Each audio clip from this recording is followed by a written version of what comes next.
do the live and start. Okay. Geeta, go ahead starting. I think we have gone live. Yeah, we have gone on there. Let's go ahead. Geeta. Yeah.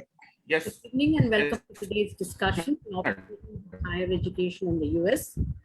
Everyone wants international exposure and we are here to learn on how it can be a collaborative one. It is my pleasure to welcome our MC members, advisors, past presidents, HMA members, the participants who are on this platform as well as viewing us live. Our convener for International Desk, Mr. Shankar Venkata Krishna Prasad.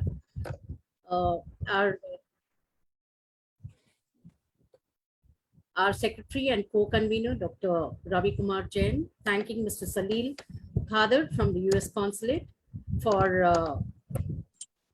coordination and arranging the speakers for today's session. Dr. Raj Agarwal from All India Management Association, accepting to be the moderator for this session, and also Mr. Sanjay Grover and Mr. Anubhav for coordination on behalf of our time.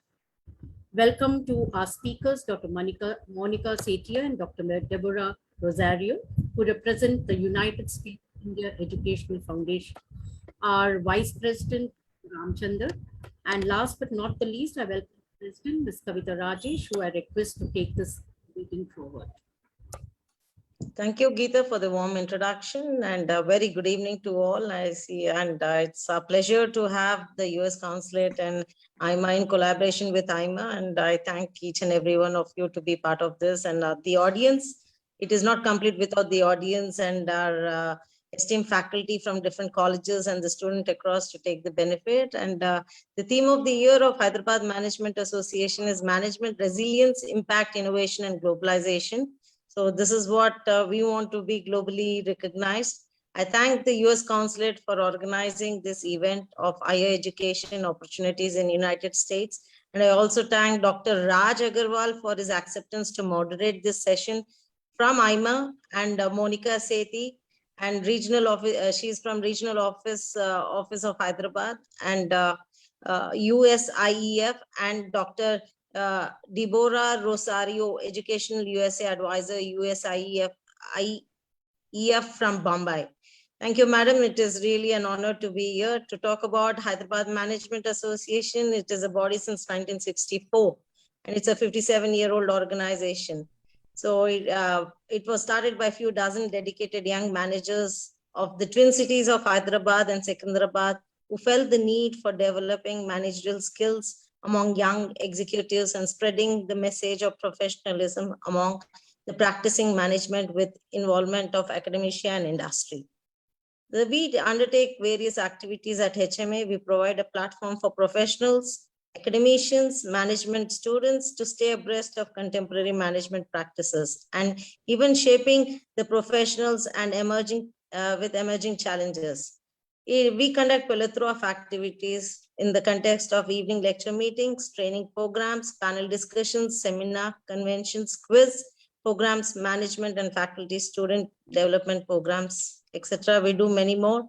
And this year we will be adding a certificate program in partnership with the business schools. And we are also doing, this is a third batch we are going to start. This is industry readiness program, a certificate program to bridge the gap between the campus and the corporates. And we have also started the MSME desk, entrepreneur desk at HMA.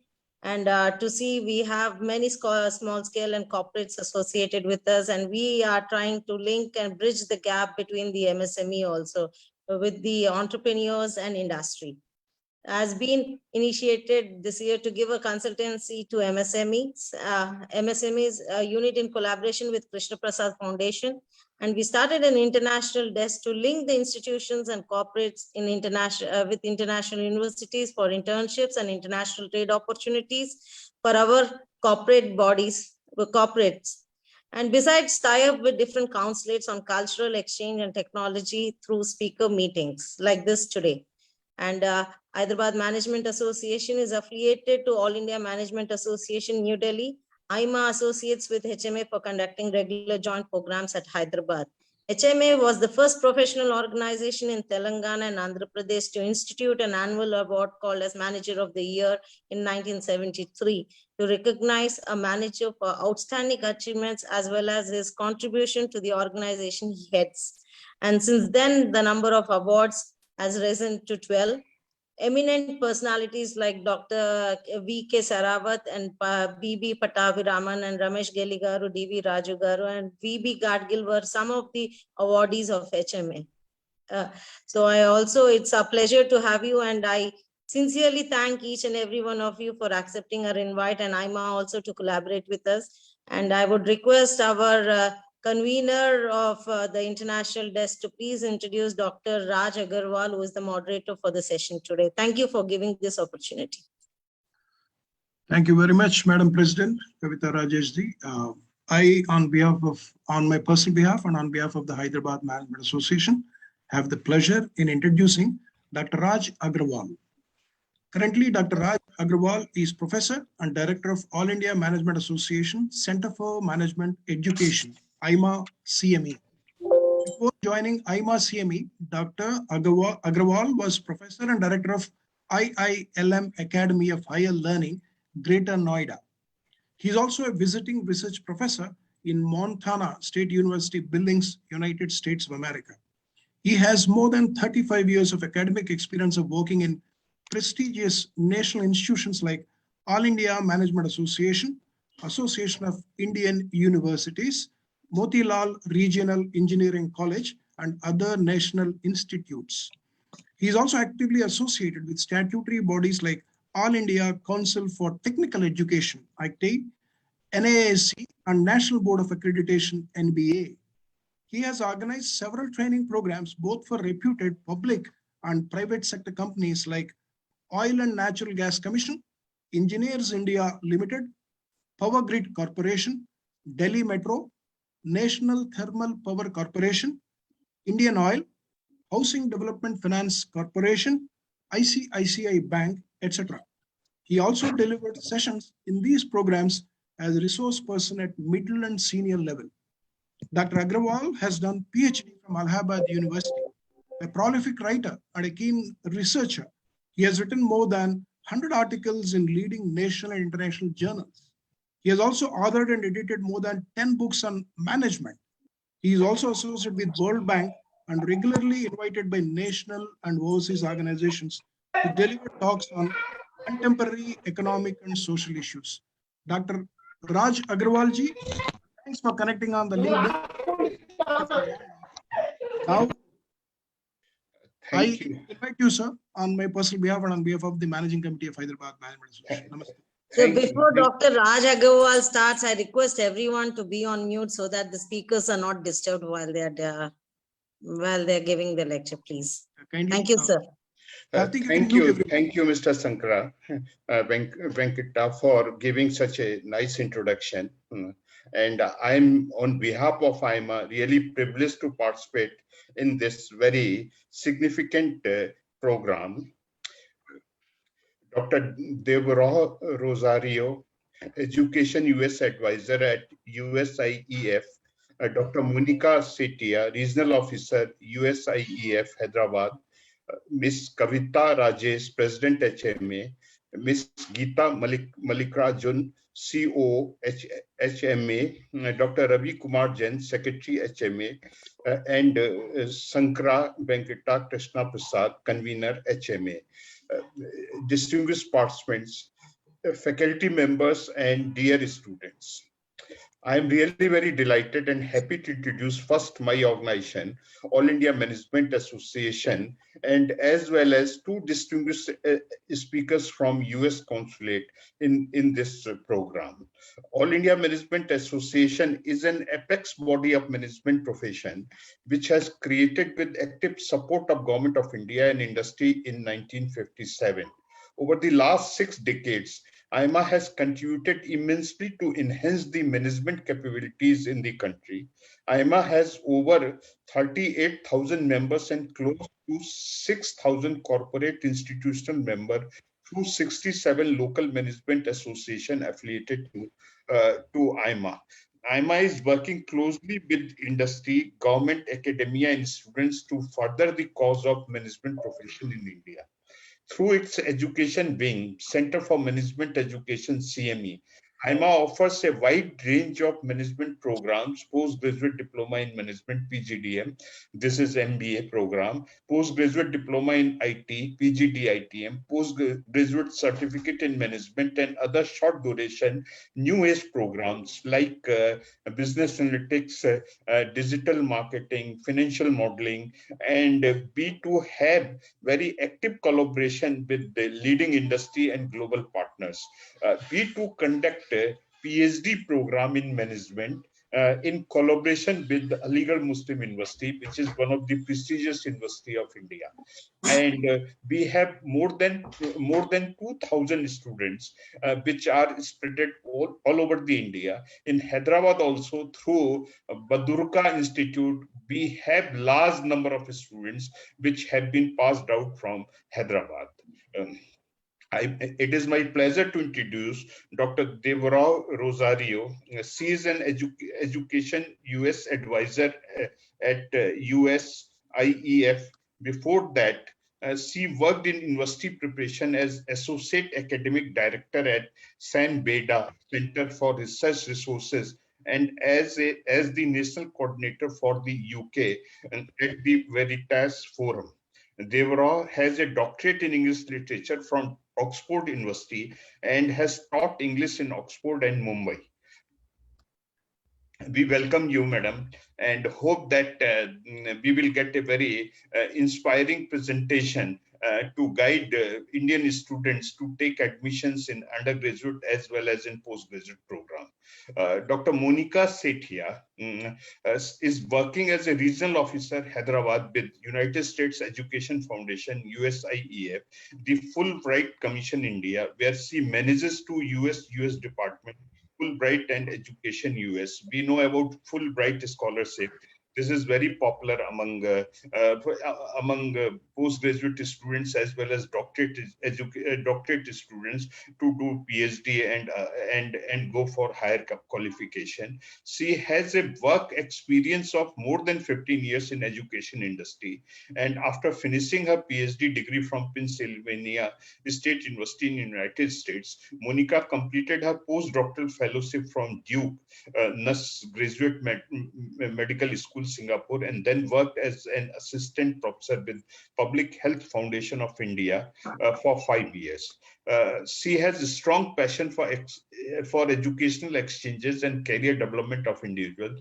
She believes that exposure of high quality education, research and professional systems, along with right mentoring and guidance on choice of suitable education and career pathways are essential for personal academic career and leadership development of individuals.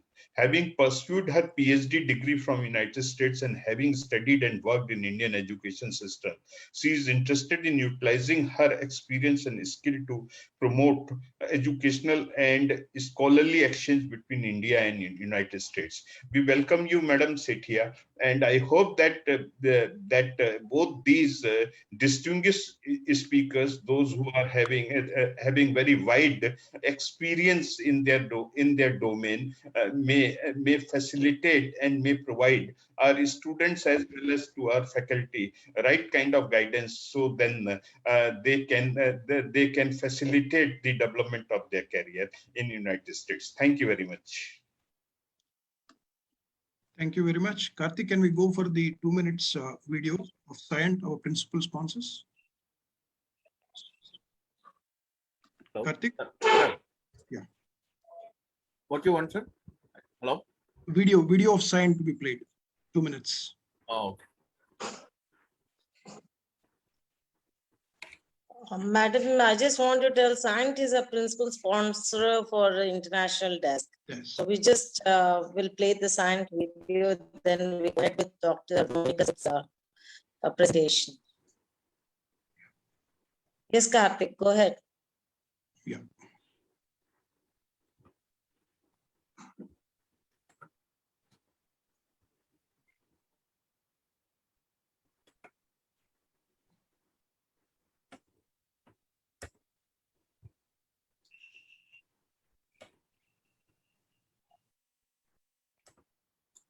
Karthik, are you fine? I'm opening. Okay, fine.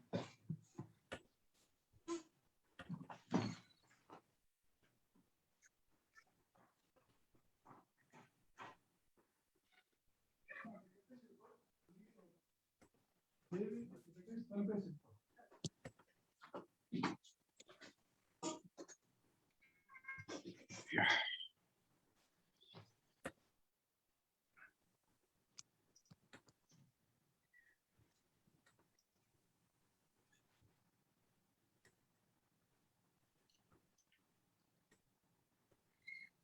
if it is taking time, we will skip and have it later. It I is take, think we have it linked. Yeah, can we, Context, Monica, ma'am, to please go can we ahead. request Dr. Monica Sethia, Regional Officer, USIEF, Hyderabad, to start? Yeah.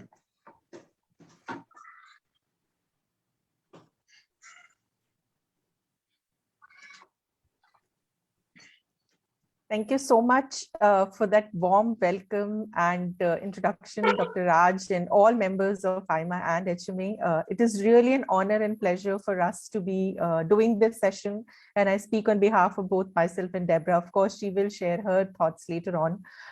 But I also want to pass on our thanks to US Consulate and Mr. Salil Kader, as as was earlier mentioned, for coordinating the session and for giving us this opportunity to be connected with HMA and doing this session, IMA and HMA. So as was introduced earlier, we're going to be talking about higher education opportunities in the United States today. Before we move ahead, I just want to introduce the organization, as has been mentioned earlier by the eminent speakers before me, about the organization USIEF and the Fulbright Commission. So United States India Educational Foundation, which is also called the Fulbright Commission in India, is a binational body which was established in 1950. So last year we celebrated our 70 years of existence in the country. And Fulbright programs, as many of you know, as Dr. Raj also mentioned, these are eminent exchange programs by the US government and now contributed equally by the Indian government for Indian exchange programs. These are celebrating their 75th year across the world.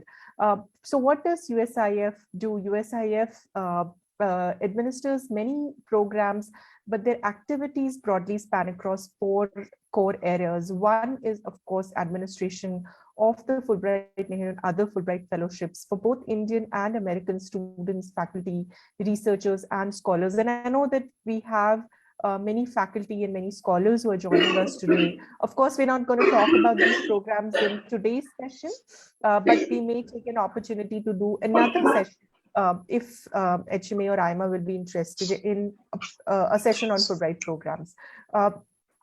But these programs are administered for both Indian and American citizens. We also, through Fulbright programs and other activities, promote dialogue among Fulbrighters and the communities which are a result of this exchange program, the exchange pathway that has happened. We also administer the Education USA Advising Services, and that's the program for which we are here today. We are going to talk about higher education opportunities in the US. It's a State Department program. We're going to introduce the program to you a little later, but this program is designed to provide advising services to students who want to study in the US, be it at any level. It could be bachelor's, master's, PhD, postdoctoral fellowships.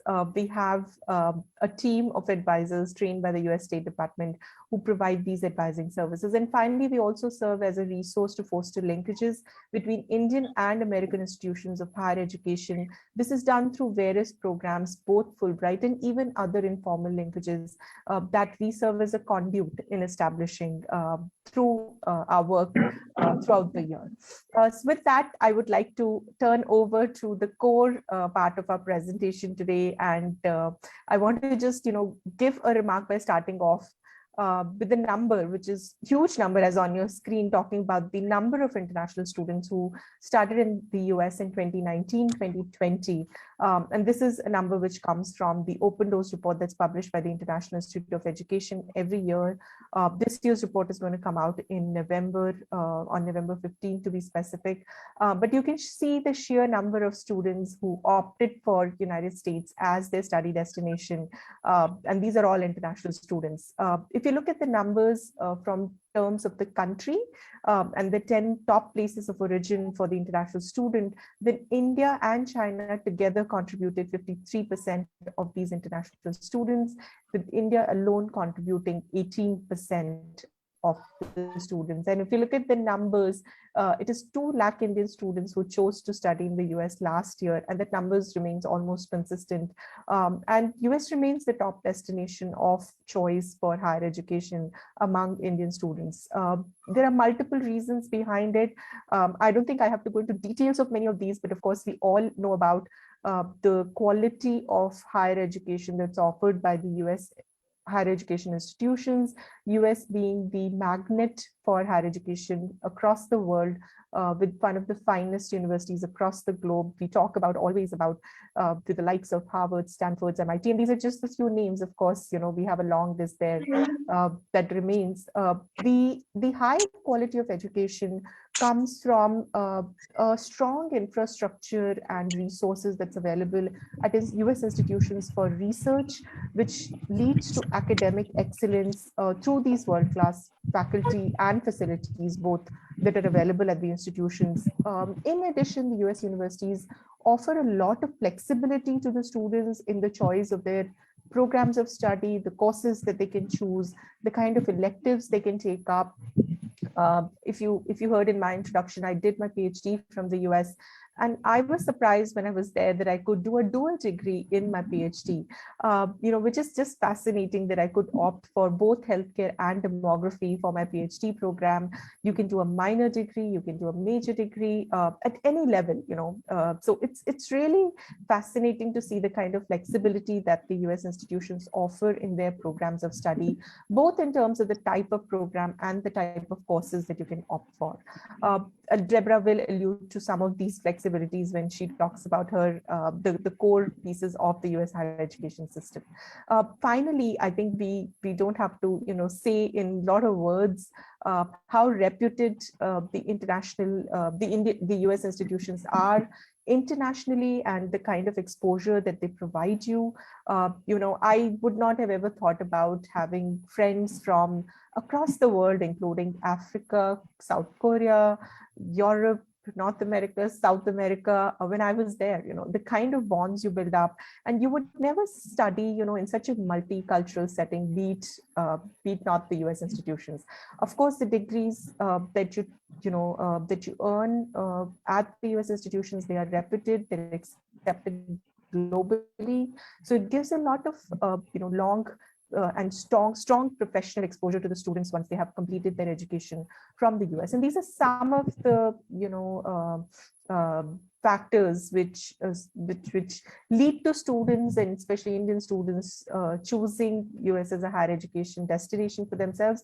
There are many other reasons, and we all know about how Andhra Pradesh and Telangana holds strong ties with the US, which is very informally said, and there's no statistics, which is available, but they say that every other household has a connection in the US, which is so true. I think every other person I talk to, that's so true, and that leads to a strong bondage that the students from these two states, Andhra Pradesh and Telangana, have in pursuing their higher education in the United States. And we see that in and about when we look at our statistics. We do annual fairs, and this year's fair, we did see how the highest number of students from across India were from Hyderabad, and our region remained the topmost when it came to the number of students who were attending the fair. So I think there are many reasons that students choose to study in the US, and Andhra Pradesh and Telangana are definitely very distinct states, but the reasons stated on the screen are have always existed for many years.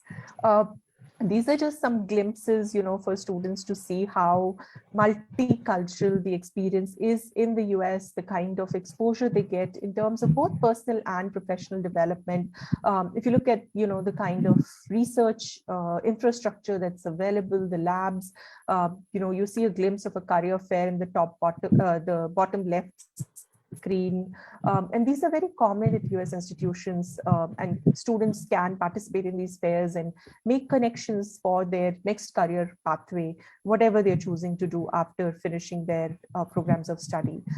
This was the multicultural aspect I was talking about. Students from across the world come to study in the US, and you have a chance to interact with them, know about their culture.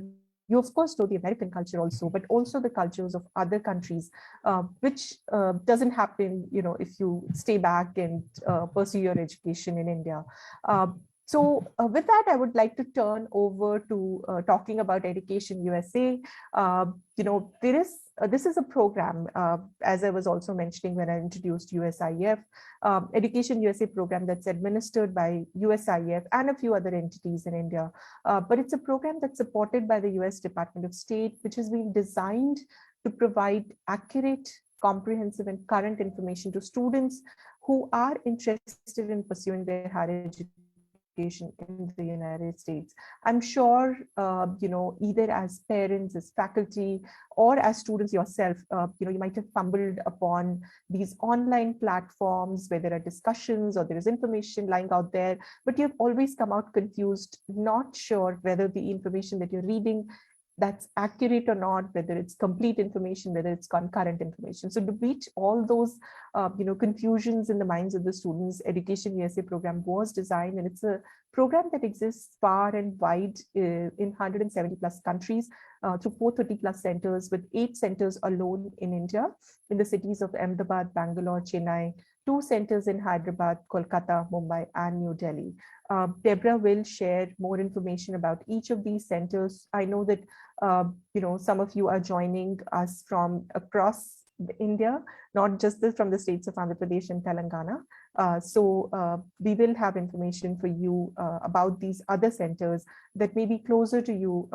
So do take up that information and connect with the Education USA Center nearest to you. So what we say, with that background is that Education USA is your official source of information on US higher education. Official word, I think you might have now understood why official, being the US State Department program. And we do receive a lot of queries from students because we interact with students day in and day out about the application process, because it is a lengthy process. It sometimes becomes daunting. It needs a lot of planning. It is intense. There are more than 4,500 institutions to choose from in the US. So to ease the whole process, what Education USA does is it divides the process of US university applications into 5 easy steps. They are on your screen. Step 1 being researching your options, step 2 financing your studies, step 3 completing your application, step 4 applying for your student visa, and step 5 preparing for your departure. And Deborah will be talking about each of these 5 steps in detail in her presentation when I hand it over to her. But just make sure that you listen intently to each of these 5 steps, because once you have accomplished each step in the right manner, you become 1 inch closer to that dream of studying in the United States. I just want to share one slide more. As I mentioned, that we have 2 centers in Hyderabad, and I know that a lot of students and even faculty and administrators of education institutions are joining us from the 2 states. So for their interest, I'm just sharing quickly the information about the 2 centers. One center is managed by USIF and the other by the Y-Access Foundation. Deborah will share more details about these centers when she comes to close of her session, but we are available for students, parents, faculty, institutions. If they have any questions, you need any help, we do run newsletters that go out to institutions. If your institution is not on our mailing list, please drop an email.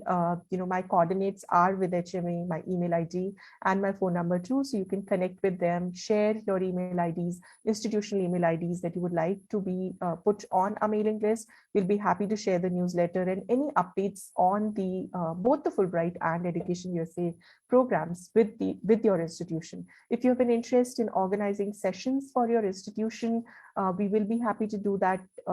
Right now virtually, but later on also in person when the pandemic is over, also on the Fulbright programs, in fact. With that, I would like to hand over to Deborah, but before I do that, I just want to pass on a very big thank you to both Team IMA and HMA for this opportunity. And it is really an honor and pleasure, as I mentioned earlier, to be here, to be talking on behalf of both US Consulate and Education USA and USIF to an audience like yourself. It is really a pleasure and honor. With that, I turn over to Deborah and take things forward. Thank you so much again. Thank you, Dr. Monica Seth. I was told you had pressing of time, and thank you for giving us this time of yours. And really, we appreciate that. And we want to have a long-standing association with the consulate. Thank you so much for being Thank here. you. Thank you. Thank you so much.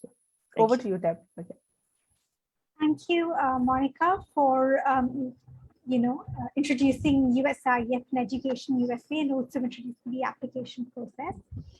And before I go any further, I just want to extend my thanks as well to HMA and IMA for inviting us to do this session. I hope that this will be something that will give you enough information to pursue your US university aspirations and to just understand more about the great opportunities that are available to you in the US. So as Monica said, we divide the process of applying to US universities into 5 steps. And I'm going to get into detail of all these 5 steps. But before I begin, I just want to give you an overview of the US higher education system. So on this slide, you can see that there are different types of institutions that you can apply to. This is on the left of the slide. There are comprehensive universities, which are both public and private. Now, many times students ask me, which is better? Are public universities better or are private universities better?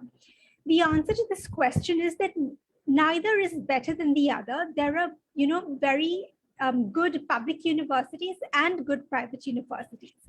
It depends on the quality of the particular institution that you're applying to. One difference between public and private universities is that public universities may be cheaper than private universities. This is not, there are exceptions to this rule, but often public universities may be cheaper, but on the other hand, private universities may provide more funding. So that could bring down the cost. So when you're looking at costs, you can look at how much the institution costs, how much tuition they're charging, and if they charge scholarships, if they provide scholarships, how much that offsets the cost of the institution, and that's how you know which is cheaper or more expensive. So ultimately, you should look at both the mix of public and private institutions and judge, whether it's suitable for your particular profile and needs on the basis of other factors, which I will come to in a little while. There are also community colleges that you can apply to in the US. These are colleges that allow you to do the first 2 years of your undergraduate degree at community college. These first 2 years are done at a much cheaper cost than a full 4-year university. And then after 2 years, you transfer to a 4-year university. And you complete your degree at the 4-year university, and your degree comes from the second institution, the 4-year university. So community colleges are a good way to save on costs if you have a limited budget, and want to apply to a place that has more affordable tuition. You can also apply to liberal arts and sciences colleges. These are colleges that specialize in liberal arts and sciences programs, and they usually focus on bachelor's degree, the undergraduate degree. Then there are specialized institutions. There are institutions for art schools. There are conservatories for music. There are technical schools, like MIT is a very famous school, which is a technical school. There are universities for fashion. There are universities that specialize in media and publishing and those kinds of fields. So there are different universities that have different kinds of specializations as well. And you can look that up further if you're interested in a more specialized education. Now, you can also note there are different intakes. Usually the most common are fall, that starts in August, and spring, which starts in January. There are also different deadlines. If you're applying for an undergraduate degree, there are early deadlines. the early action and early decision deadline. These deadlines are for those of you who know very clearly that you want to apply to particular institutions and you're sure you want to get into them if you get an admission. So it's a way to express a strong interest in a particular institution. What you should be careful about is that the early decision deadline is a binding application. That means if you apply early decision and you can only apply to one institution early decision, but if you apply early decision, you are bound to go to that particular university if they admit you. So if you are not sure about which university you want to go to, and if you want to compare funding offers from different institutions, it's better to apply early action. This way you can express interest in the institution, and at the same time, it's not binding. So you have a chance to compare your offers and then make a decision. And of course, there's also the regular deadlines. And I will come to a timeline of these deadlines later in the presentation. If you're applying to graduate study, there may be priority deadlines. These are deadlines that will either get you a decision earlier in the process, or they may also be related to funding. If you want to apply for funding at that particular university, you may have to apply by the priority deadline. And of course, there are regular deadlines, and business schools in particular have rounds. They usually have 4 rounds, the first round, second round, third round, fourth round, and you can apply by each of these rounds. But as you get later into the rounds, more places go as well. So it's more advisable to apply by the first or second round. So this is an overview of the types of institutions and deadlines and intakes in the US. Now we will begin going through the 5 steps of the application process. The first step is to research your options. As you may be aware, there are over 4,500 universities in the US, and students often come to me and say, can you tell me the top 10 universities for computer science or the top 10 universities for management? And the truth is that there is no such thing as the top 10 universities for any particular field.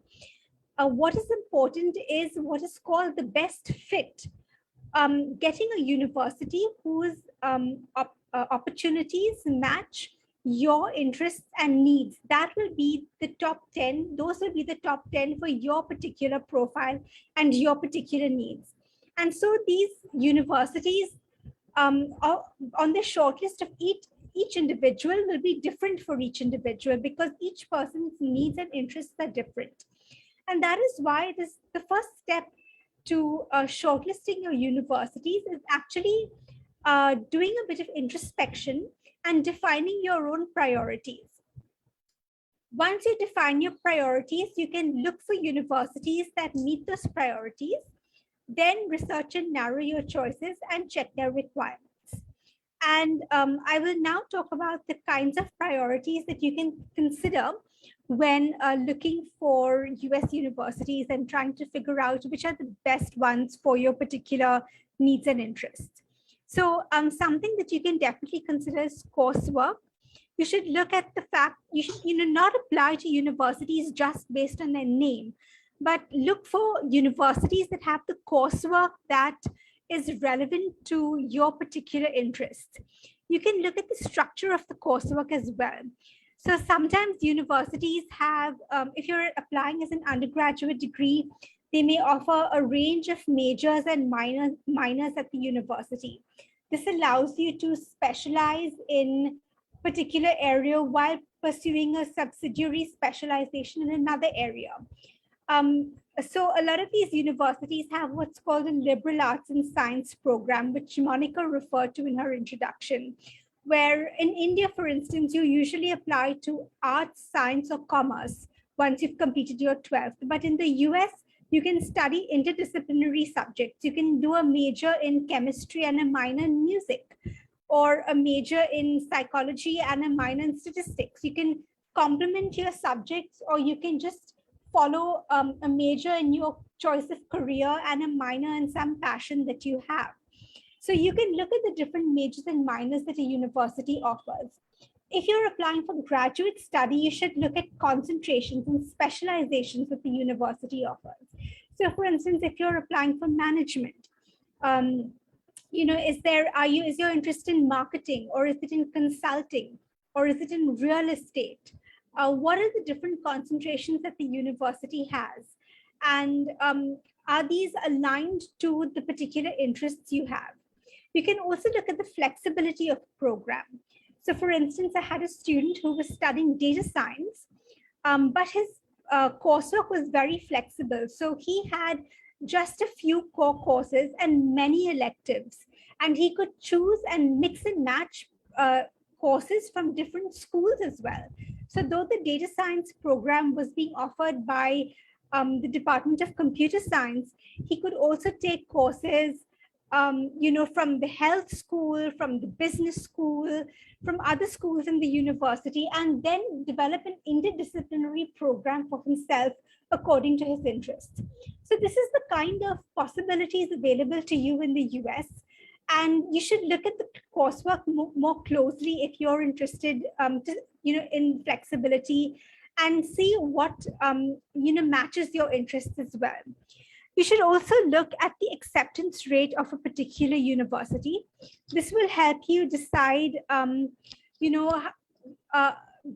whether the university is ambitious or moderate or safe for your particular profile. And you can balance your shortlist according to the acceptance rate of the university.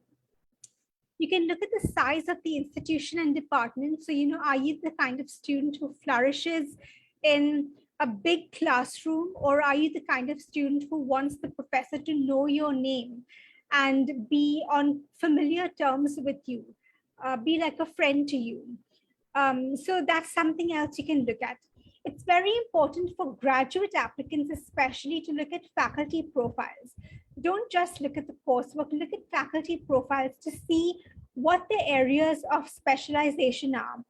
Have they published recently? What kind of research work are they doing? That's something to look at as well. Cost and financial aid is something else you can look at.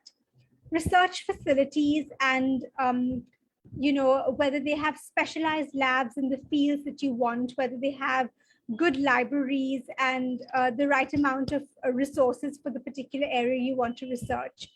You can look for research opportunities. If you're an undergrad student and want undergraduate research, is that available for you? And even if you're a graduate applicant and you're interested in research, are there research projects you can join? And you should also look at practical training opportunities. That is, what are the possibilities for internships and post-education professional opportunities in your field? You can look at geographical location, which relates to housing. What kind of housing is available? Do you get on-campus housing, or do you have to live off campus? Is that near or far from the university? The campus setting, is it rural, urban, suburban? And what kind of atmosphere are you comfortable with? There is no good or bad in this kind of issue. It's just about what you are comfortable with. If you're someone from a big city, you might find a small town very claustrophobic, or you might find it full of peace and quiet. So it's up to you to decide what kind of atmosphere you want. Climate is another important issue. There are students who don't want to apply to places which experience extreme weather. There are places in the US that experience snow and very cold weather. So if you don't want to experience that kind of weather, you should apply mainly to the states in the South. And that will accordingly determine the choices that you have as well amongst the universities in the US.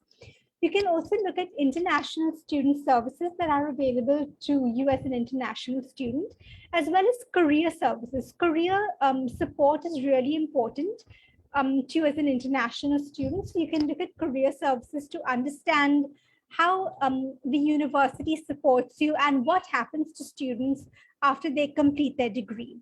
So these are the kinds of criteria you should consider when choosing US universities. It takes a lot of research, but it's well worth the time, because this can really give you an insight into which university is the right fit for your particular profile and your needs and interests. And the criteria for each person will differ. Some criteria will be more important to some, and some will be less important to others. So it's up to you to decide what are the most important criteria for you. The next step in this process is to think about making a financial plan that will support your education in the US. Now, something you must be aware of is that many people say we want to study in the US and we want scholarships. But scholarships may or may not be provided to you. It depends on your profile. It depends on whether the university has funding for providing scholarships, whether they have funding for providing scholarships to international students, etc. So you have to always think of a backup plan where you may have to afford the entire cost of attendance, in which case you must always know what your budget is. What is the maximum amount that you can spend on a US university education per year? What are the resources that you have? And identify universities with a few universities within that budget. That is your backup plan. So ideally, you should always have that as a backup plan.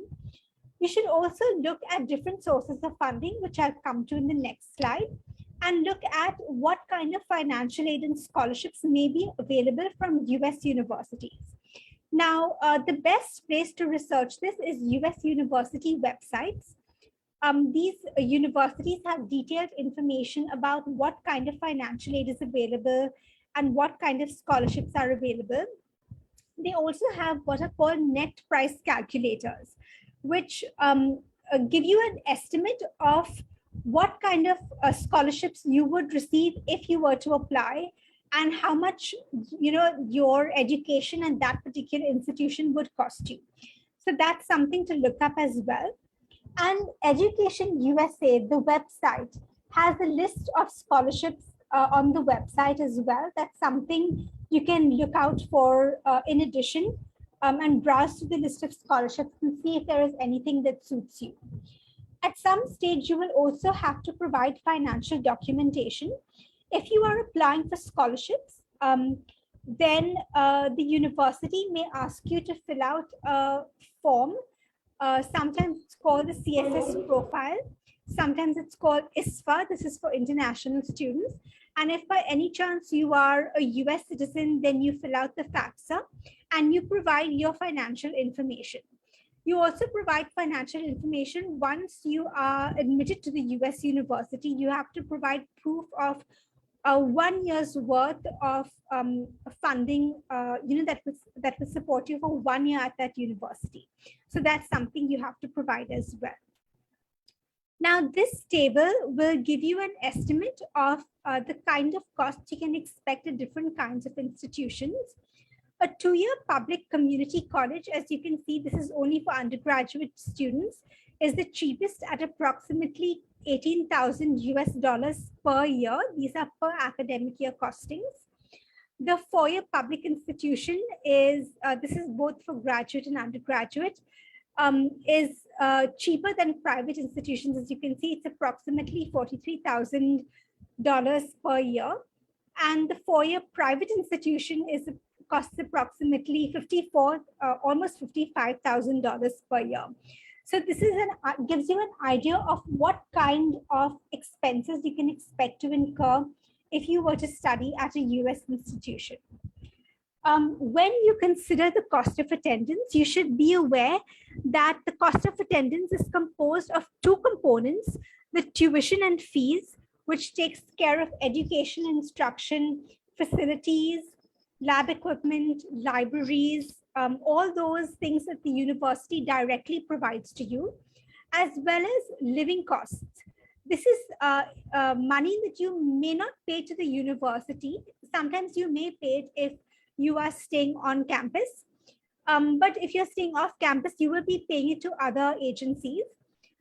These are costs that include your room and board, your housing, your books and supplies, transport, your personal expenses, your health insurance, and other expenses like this. So you should always look at estimates of both the tuition and the living costs. Usually US universities put up estimates of both of these on their US university websites, their official websites. So you can look at their websites for more information on exactly how much it would cost to attend that particular institution. Now, the costing can vary from institution to institution. As we have seen, private universities are usually cheaper. Community colleges are the cheapest. They may also vary according to location, especially the living costs vary according to location. So if you're looking for cheaper living costs, you would apply to places in the South and the Midwest, where the cost of living is lower, and accordingly, your living costs will also be more affordable. And of course, the programs also vary, in their expenses. So you'll find, for instance, programs like the MBA, medical studies, etc., can be more costly than a regular master's degree. And of course, if you're doing a 4-year undergraduate degree, then that can be a costly affair because you're paying for 4 years. So this is some information on how to budget for and take into account the cost of attendance. Now, it's important to look at the different sources of funding that are available to you. One is, of course, personal funds. So you would look at parents and family members or sponsors who can support your education in the US. And as I was saying, it's important to have a budget, a backup plan, where you can support your own education. So it's important to take stock of exactly what funding is available to you from family and from sponsors. Then there are US university awarded scholarships.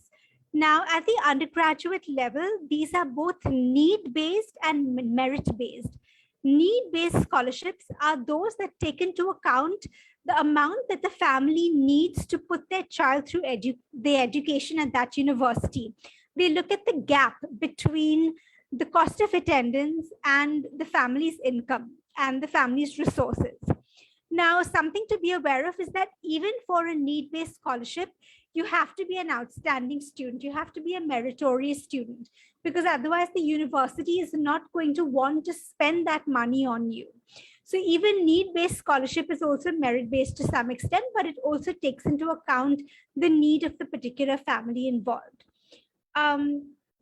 And it's especially in the case of need-based scholarships that the financial forms I talked about earlier are submitted, so the university can make an estimate of how much the family can afford.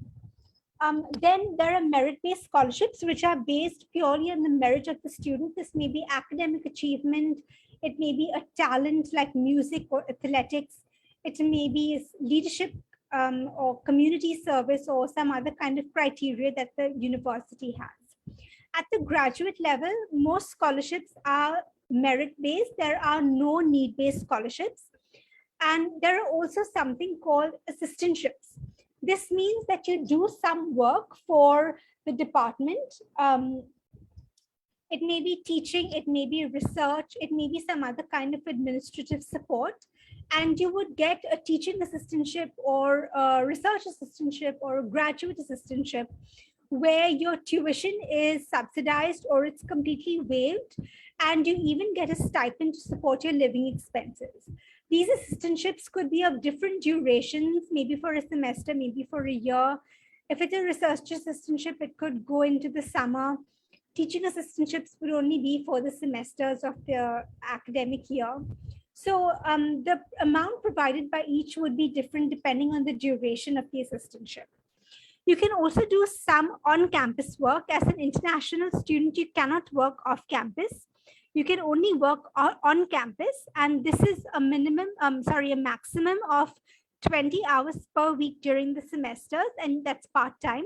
And you can work full-time 40 hours during the breaks, the vacations.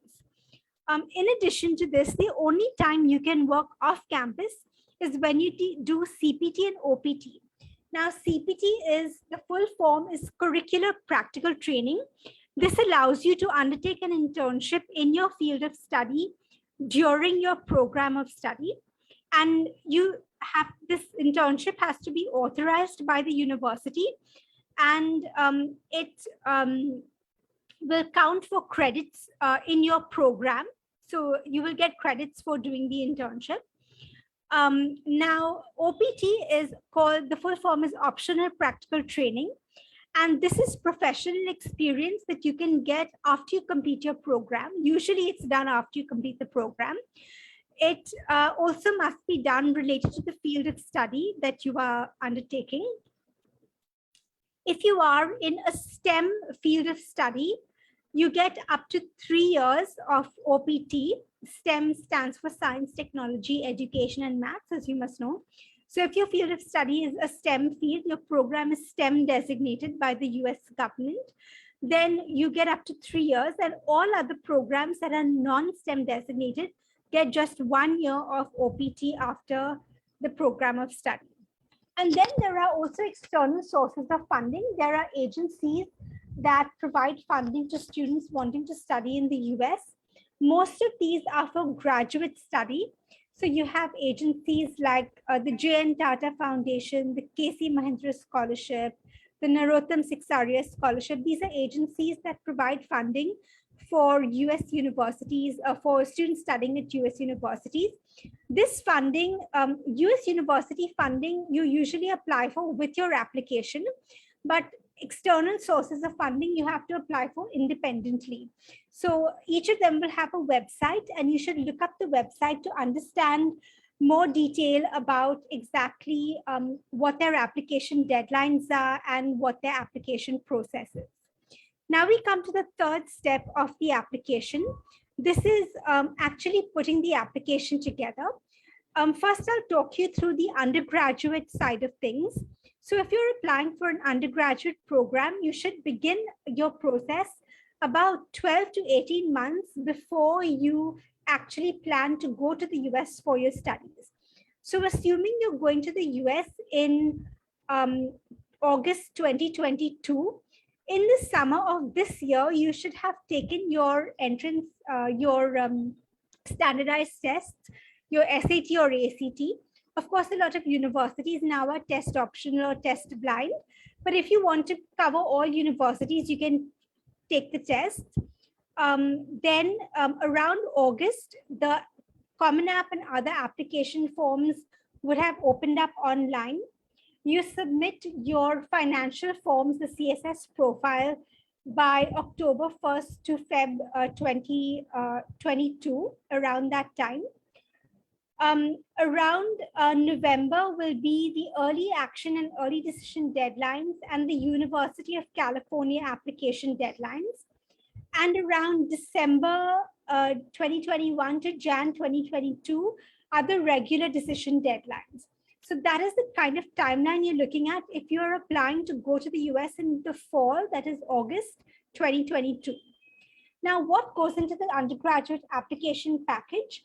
You will have to fill out a form online and pay an application fee. You will have to get academic transcripts, that's a record of your marks for the 9th, 10th, 11th, and any midterms that you've done for the 12th. If the university is accepting standardized testing, that you will have to show your SAT or ACT test. Some universities also request SAT subject tests, but you should check with the university to see if it's required before you take that test, because most universities don't require it. Many universities require English proficiency tests, so you'd have to look at the TOEFL, IELTS, PTE, or the Duolingo. These are the 4 main tests that US university accept. So you can do any of these English tests. You can check to see your shortlist of universities to see what is most commonly accepted by the universities you're applying to. Then universities require letters of recommendation. Usually it's 1 from a counselor and 1 to 2 from subject teachers. That is your school counselor and school subject teachers. Then you will have application essays to write. These would be various interpretative personal essays that you would have to write for the Common App or for other US university app, portals based on your life history and your personal journey so far. Some universities have supplementary essays. They may have video essays.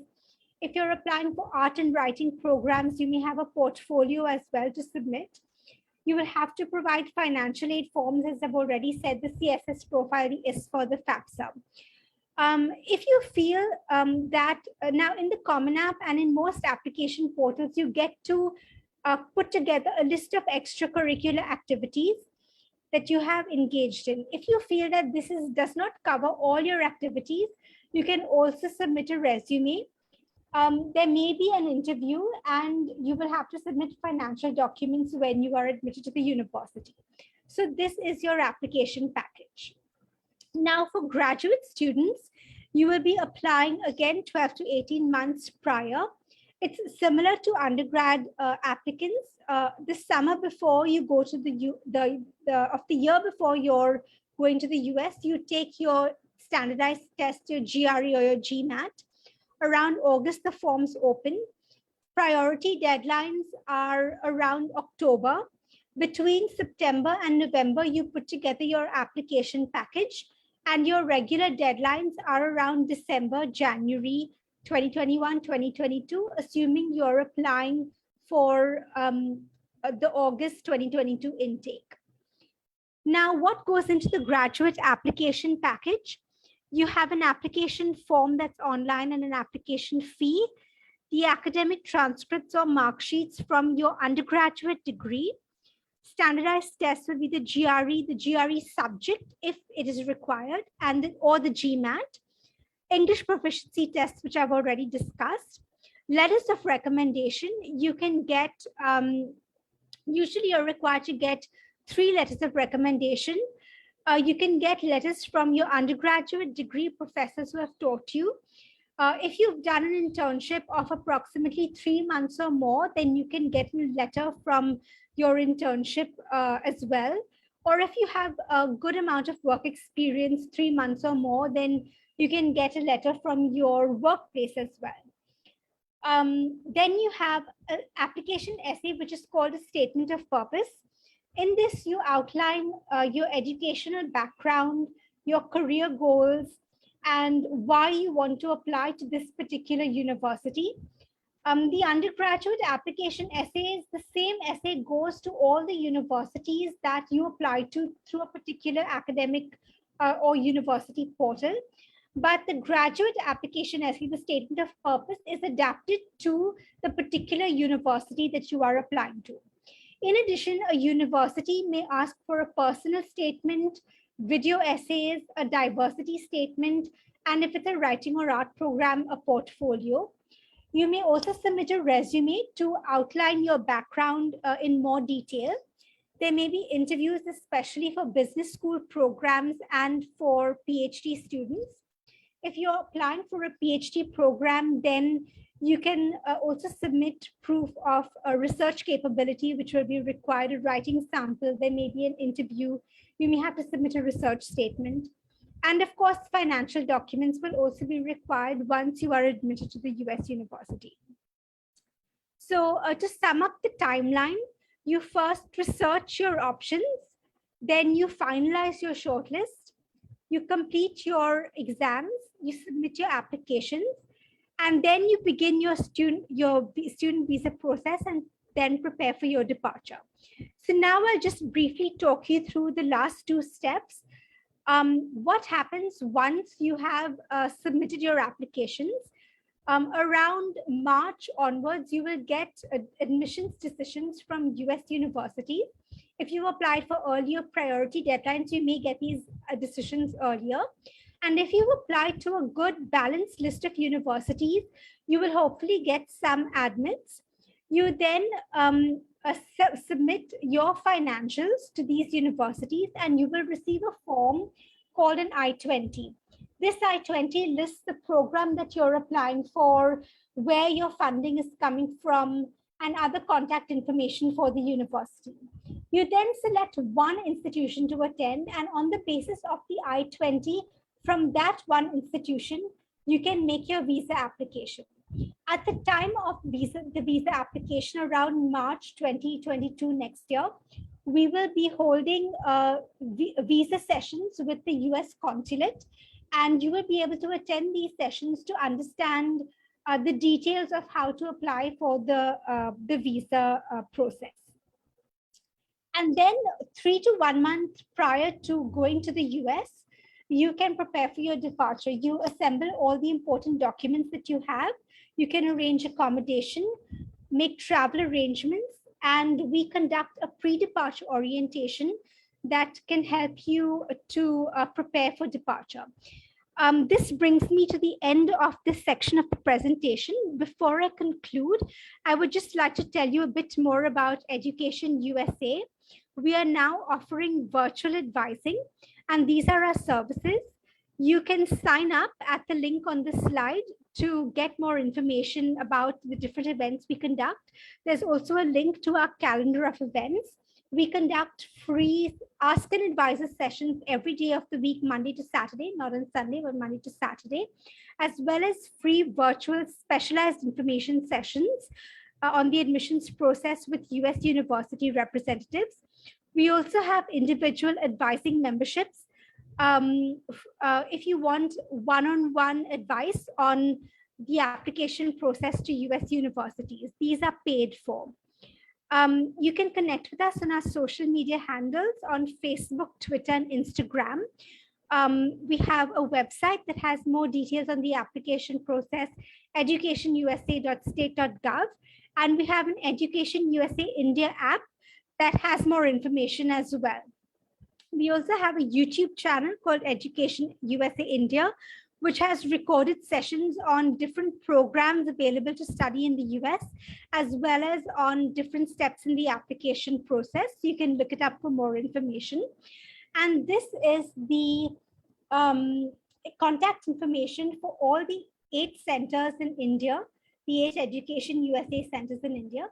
So you're welcome to take a screenshot of this slide if you would like to contact a center near you to get to know more about the application process and to consult further on your particular profile. And with that, I will conclude this session, my part of this session. I'm open to taking questions and hand over to Dr. Raj Agrawal to moderate the session. Thank you. Okay, just before we go to Dr. Raj Agrawal ji for the Q&A, it's been a fantastic, thanks for your presentations, Dr. Monica ji and Dr. Deborah. Karthik, can we play our principal sponsors, Science video clip, please? Yes, sir. It's a 2 minutes video and then we'll get back. Thank you.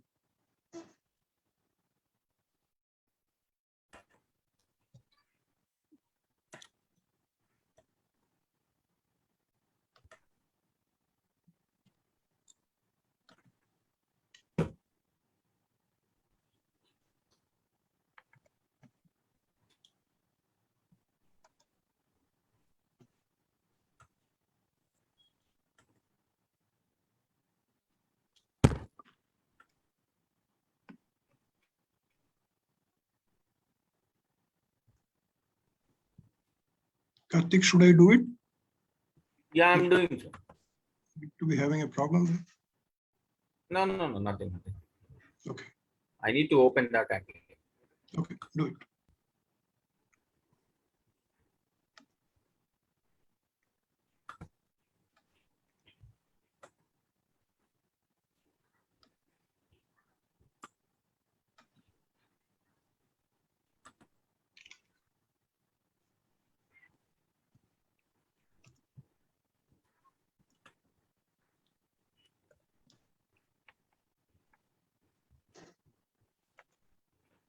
Sir, is the sound coming? No, there's no sound. One. Yeah.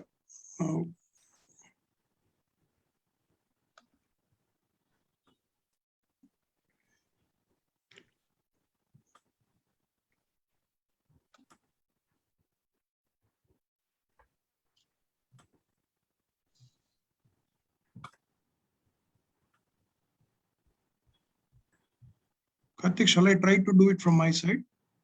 Yeah, sir. You are co-host. Just a minute.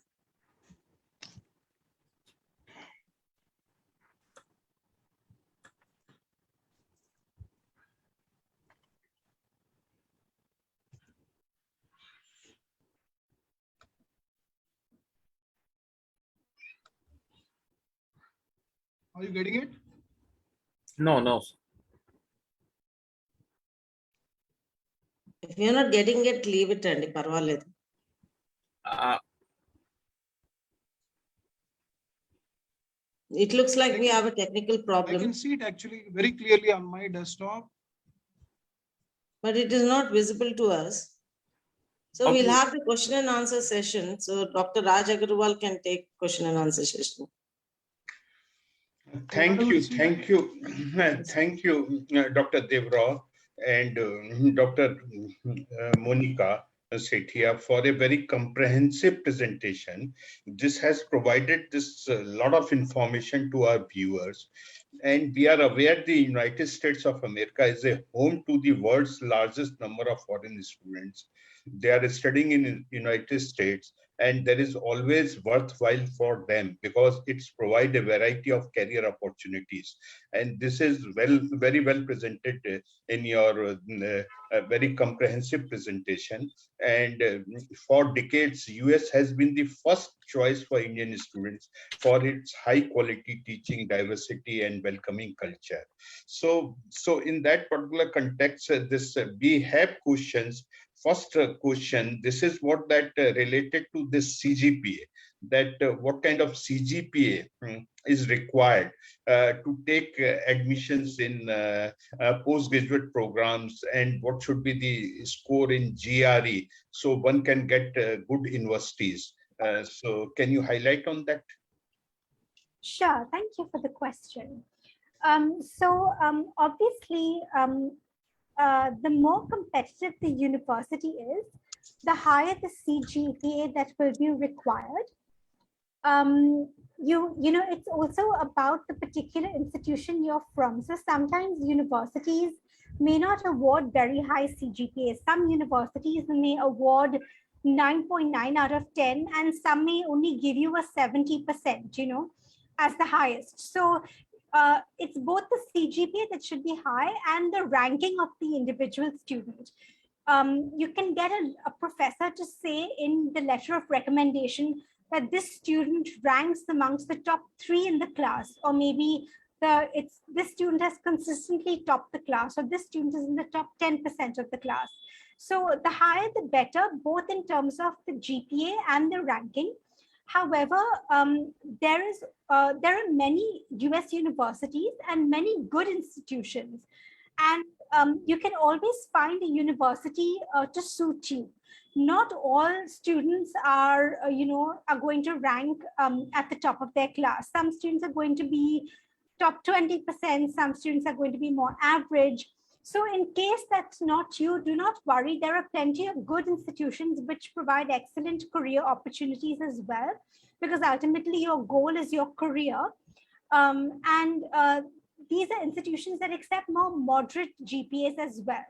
So as long as your GPA is not too low, if it's too low, then it's going to be an issue. But if it's average or above average, you should be fine. And you can definitely apply to a range of US institutions. You can always try for some more competitive ones because you don't know what they might see in your profile. But definitely, if you're a more average student, you can apply for more moderate ones as well. And do not worry, these are also very good institutions which will give you a great opportunities for your career. Regarding the GRE, this depends on the particular program you are applying to. Now, the GRE has English and math it tests you on English and math. If you're applying in a STEM field, there is likely to be a math component or an engineering component type of component in your studies. Then it's very important for you to get a high quantitative score. The English and math sections are both out of 170, so maybe something above 160. If you're applying for computer science, even 165 or 170, because that's a very competitive field. Your English score can be a little lower, above 150, 155 usually is adequate. But if you're applying for, say, a program that requires English, like maybe you're applying for a PhD that requires you to write, or maybe you're applying for a writing program, or for the health fields where English is also important, then you should have a high English score as well. So it depends on the particular program you're applying to. One tip I would say that you can take is a lot of US universities provide the average score of the last intake of students on their website. So you can look up the website, the department's website, to see if they have an average score for the CGPA and for the GRE. And that will give you some indication of whether you're in the range of that particular university or not. I hope that helps answer the question. Yeah. Thanks. I think this is a very comprehensive answer. And this is what that does ACT and SET hold equal importance for any US university.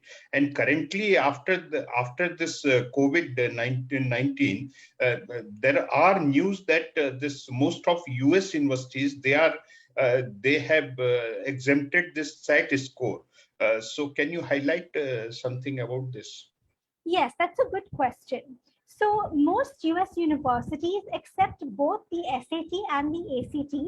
They both have equal weightage. So it's about what you perform better at. The SAT tests you on math and English. So if you're strong at math, then that's a good, and English, then that's a good option for you. The ACT tests you on math, English, and science. So if you have a good science foundation and you think that you might do better at science, then you can opt for the ACT. One way to try and choose between the two is to do sample tests, which are available online in both, and see which you feel more comfortable with and which you're performing better at.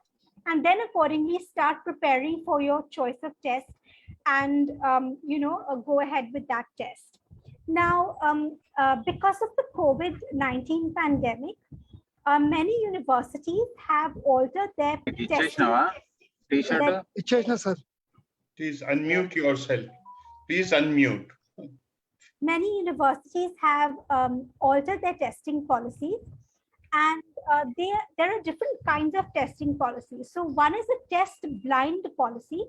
This means that the university does not consider any scores, any SAT or ACT scores. Even if you send it to the university, they will not consider it.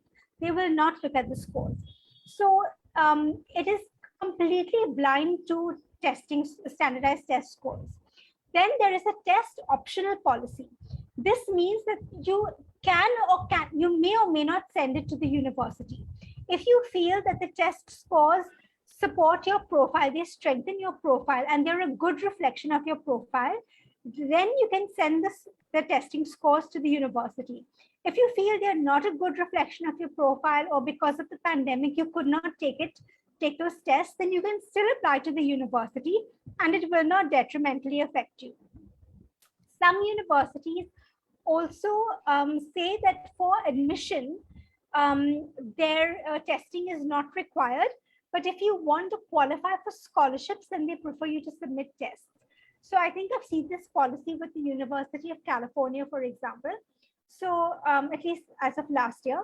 So you should check that fine print quite closely to see whether it's test blind, test optional, testing is required for scholarships, or of course whether the university wants the test, and then in that case you would have to submit the test.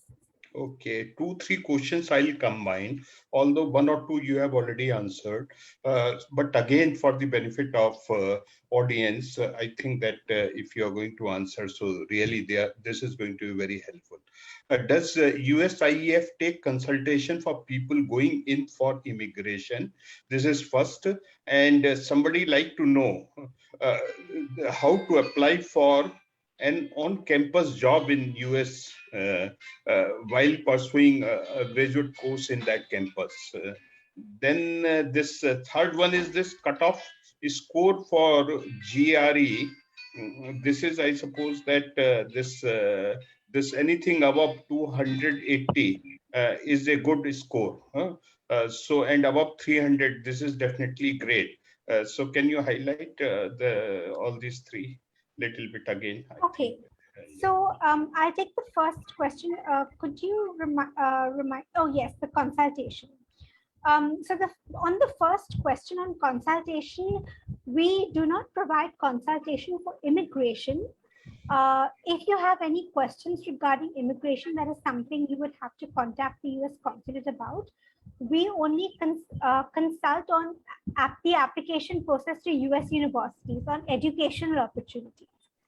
So if you're planning to apply to the US, we have and you want a continuous sustained advice and guidance from an advisor, we have a consultancy service, a membership service. You pay a certain amount, it's very nominal, and you will be assigned an advisor, and you will work with that advisor throughout the year prior to your going to the US university. So say from around August 2021 to August 2022, it's a year-long membership. And you can consult with the advisor on all aspects of the application process, on shortlisting universities, on writing the statement of purpose, the or the application essays, on putting together your resume, on how to get letters of recommendation, on selecting universities that from amongst the universities that have admitted you, on the visa process and the pre-departure orientation. So we provide a complete advice on all steps of the application process right until the time you go to the US. So this is only for education, not for immigration. Okay.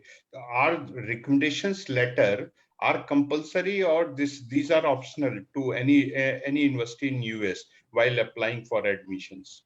Most US universities make it compulsory to have recommendation letters. If you're applying to an undergraduate degree, you need 2 to 3, one from a school counselor and then 1 or 2 subject teachers. And if you're applying for a graduate degree, then you usually need 3. Usually you get some from your professors. You can get 1 from a long internship if you've done a long internship. Otherwise, it's too short for the supervisor to have known you well. And then you can get 1 from a workplace if you've been working for some time. And the rule to remember for letters of recommendation is that it doesn't matter so much what the designation of the person is. It matters more how well they know you. So if they know you well and they can write about you in depth, that is more important than the exact designation, than being higher up in the hierarchy. Thank you. There is one technical question, and this in IMA, we are facing this particular challenge, and then there is also a questions related to that. So I'll combine both. This is what that in US, this is 16 years education. It is like this before joining this postgraduate program. This is like this 10 plus 2 plus 3 in India, and in US it is 10 plus 2 plus 4. So this we have a quite large number of students. They are pursuing 1-year program. So then their graduation can be equivalent to US system, and then they can get admission in US. So likewise, this first question in this regard is this: that is Indian master degree valid in US, or do you need to do masters again? Is Indian degree is in master's degree is recognized? This is first part. Second part is this, that now currently there is this credit system in US, and this credit equalization and credit transfer from various universities as well as institution in India is a big challenge. So likewise, I too face this problem. This quite large number of students from IMA, those who are applying in US. So so most of the institutions in US, they want equivalence certificate, or they want that this should be this credit equivalence, etc. So can you suggest some mechanism as well as in this regard that how this can be sorted out? Right. So on the first question, yes, the master's degree is recognized in the US, especially if it's UGC accredited. It will be recognized in the US. You can do, as you have indicated, if you don't have 16 years, you can do a 1-year program, a diploma or a 1-year master's, and then you can go ahead to study a master's in the US or a PhD if that's your interest. So that is definitely possible. Regarding credit available in the US and understanding how an Indian degree relates to a US degree, US universities often recommend getting degrees evaluated by agencies like WES, that's World Education Services. There's another agency called ECE. There are different agencies that universities recommend, which evaluate the credential, the degree, and say whether or not this degree is equivalent to a US degree. That's one option. You can check if the university requires it. You can check with the university which agency they recommend and do this degree evaluation from that particular agency. So in this particular regard, is it possible that this IMA and HMA may take your support as a representative, so then we can present their cases as well as this is what that to the concerned university or the concerned regulatory authority there you may recommend or you may talk. If the university is recommending a degree evaluation, it's individual per student. It's not given to the institution as a whole. So the agency is aware of the particular Indian institution and will take that into account when they are evaluating the degree. But they will not give that evaluation to the university or the institution as a whole, only to the particular student and their particular degree. If you want to have some kind of linkage with the US university directly, then that's a connection that Dr. Monica Setia can make for you. If you can contact her about this, and she can see if she can make any linkages to you for with US universities, and then you can take it further with them. Fine, because in India, this education policy, this is evolving, new education policy. And in a new education policy, this credit transfer and credit equivalence, this has recently been announced. So what is important is that we have PGDM, which is so many times in so many places are not recognized as a postgraduate degree, or this is done online or distance learning. So then there is a confusion as far as this credit transfer and credit equivalence is considered. Yeah. Right. Yeah. It's best to be closely in touch with the US university in advance of doing the degree as well, or the diploma as well, to check whether the diploma will be considered as a fourth year. So that's something that students can be aware of as well. Different universities may have different responses. Dr. Raj, small question. Two of the members in the group are chatting. Can we have a personal talk with Mrs. Rosario? So they have a question. One of her convener is one of the conveners for MDP. She's a management development programs, which we do, and she's also professor in the university, one of the prestigious colleges from Hyderabad. Dr. Renuka Sagar would like to have a question with you. Yeah, Dr. Renuka. Thank you, Kavita ma'am. I would like to ask ma'am 3 questions, very quick questions. The first question is that does university ranking number truly reflect the standard of education provided by the university in US? The second question is, ma'am, is there any change in the student visa processing after the pandemic? That is, a pandemic has, it's not yet done, but still.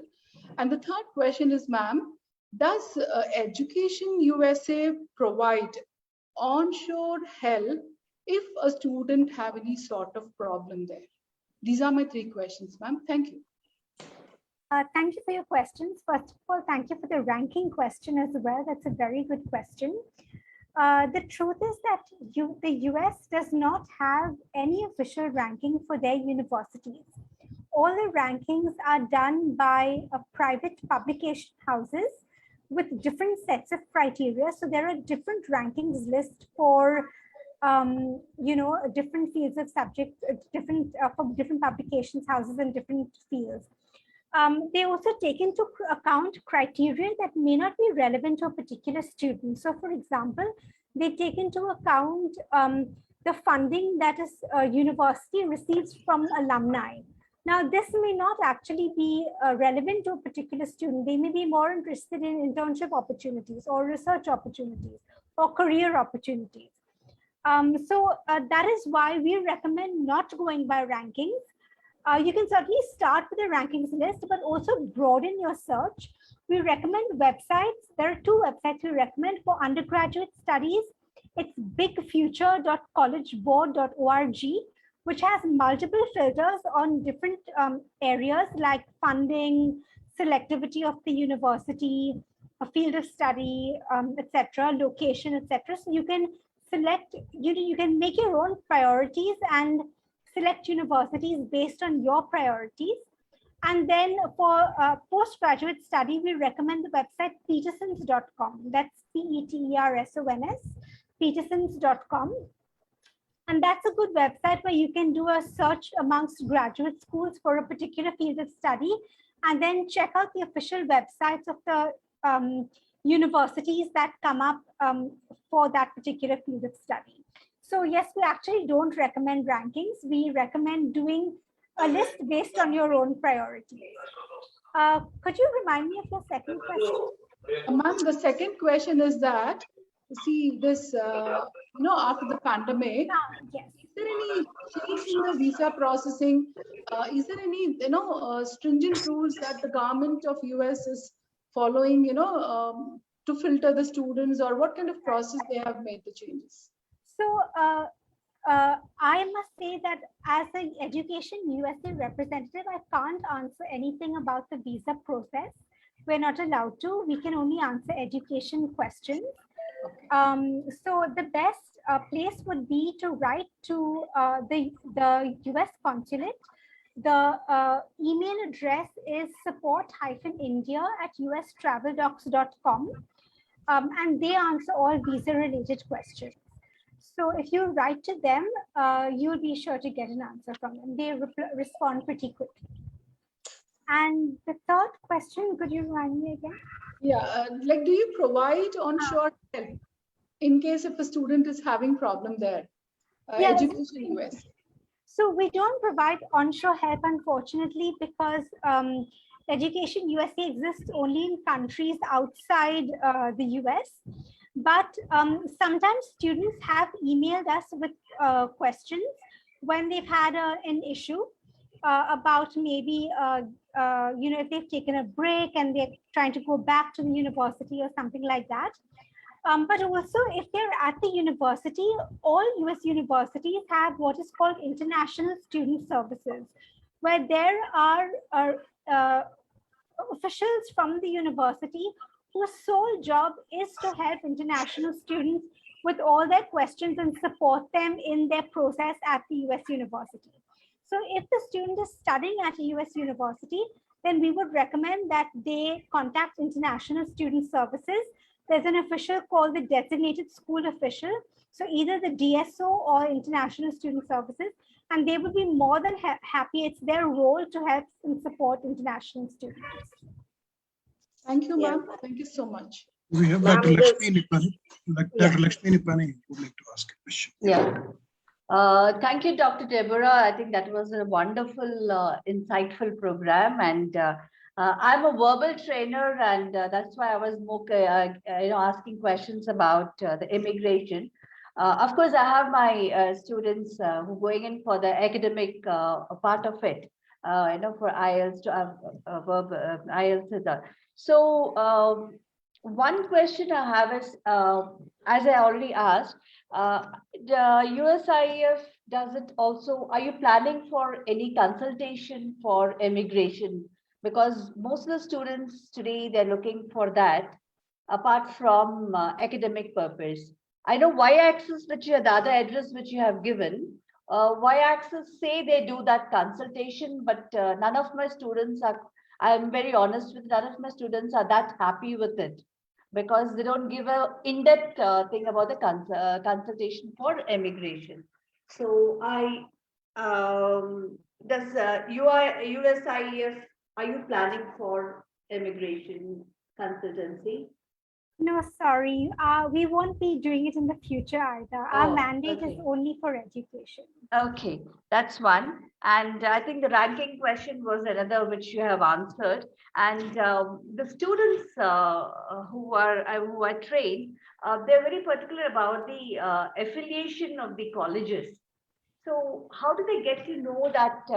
Because I know some of my students have faced this problem that the affiliation of the college that they have joined is expired and they had the visa problem. So how do they get to verify that, yes, what is there on the site is valid?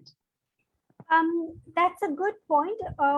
The universities that a student applies to and their programs should be accredited. Some programs Yeah. have accreditation, some don't. Sometimes it's just the university that has accreditation. So the best place to check that is the Department of Education. The Department of Education, the US Department of Education has a website for accreditation.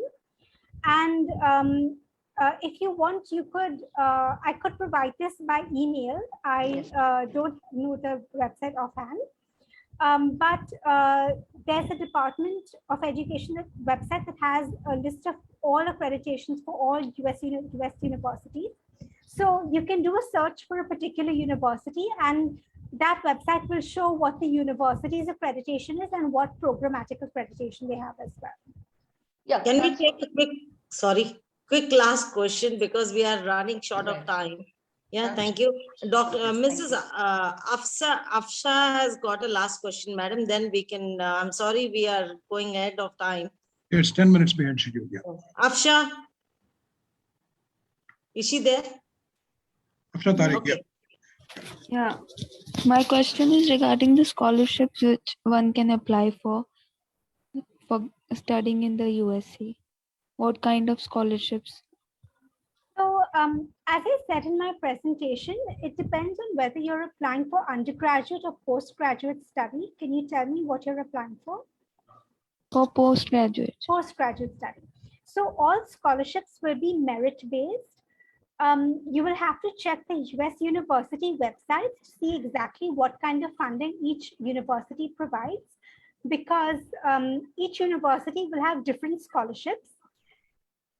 You can also look for assistantships at universities where you do some work for the department, like research or teaching or some other administrative work. And then you get your tuition waived or subsidized, and you get a living stipend as well to take care of living expenses. And there are external agencies like GN Tata Foundation, KC Mahindra, Narottam Siksaria, and other agencies like that that provide funding for students going for graduate study. So you can look up these agencies on Google to see and look up their websites to see what kind of scholarships and how much they provide, because each one provides a different amount. Some are loans, some are grants, so even that varies. So you could look up their websites to understand exactly what they provide and how much and what the application process and deadline is like. Thank you. Thank you. I request Dr. Ravi Kumar Jain Garu, our secretary, to please propose vote of thanks, and thank you. And we have taken a little more time from you. Thank you so much. I think there is There is a poll. There is a you. poll. Yeah. Everybody Thank can. you, Dr. Kavita, for this opportunity. Today's guests from US Consulate, USIEF, Dr. Monica Setia and Dr. Rosario. On behalf of HMA, let me put on record our gratitude for leading such an interesting session with comprehensive coverage of details. And I must say that one of the well-received sessions so far from our international desk, and the number of questions being asked. And in fact, but for the intervention of Kavita ji, the questions would have kept on flowing. So that also shows that you have had your audience with you throughout the presentation. My heartfelt thanks to Dr. Raj Agarwal for gracing the occasion, joining us today this evening. Thank you. Thank you. During the whole event. Sir, thank you so much. And Thank you. Thank you. Thank you, Dr. Ravi. Webinar Thank में 4 चांद लगाए sir. आपका presence, your presence has made it very special for us. Thank you. And special thanks to our most dynamic convener of International Desk, Krishna Prasad ji, always in action all the time and bringing forth fantastic programs for our audience and HMA members. Many thanks Kavita Rajesh ji and Ram Mohan ji for providing leadership for HMA and ensuring that we keep on providing these kind of platforms for high quality deliberations and discourses. Last but not the least, all the esteemed members of MC and also distinguished participants, ladies and gentlemen, for this session. Thank you so much for being part of this evening. I thank once again on behalf of all the MC members and the management committee and on my behalf, thank you so much. Have a great evening and looking forward to see you in the next session. Thank you. Thank you. Thank so you, much. Dr.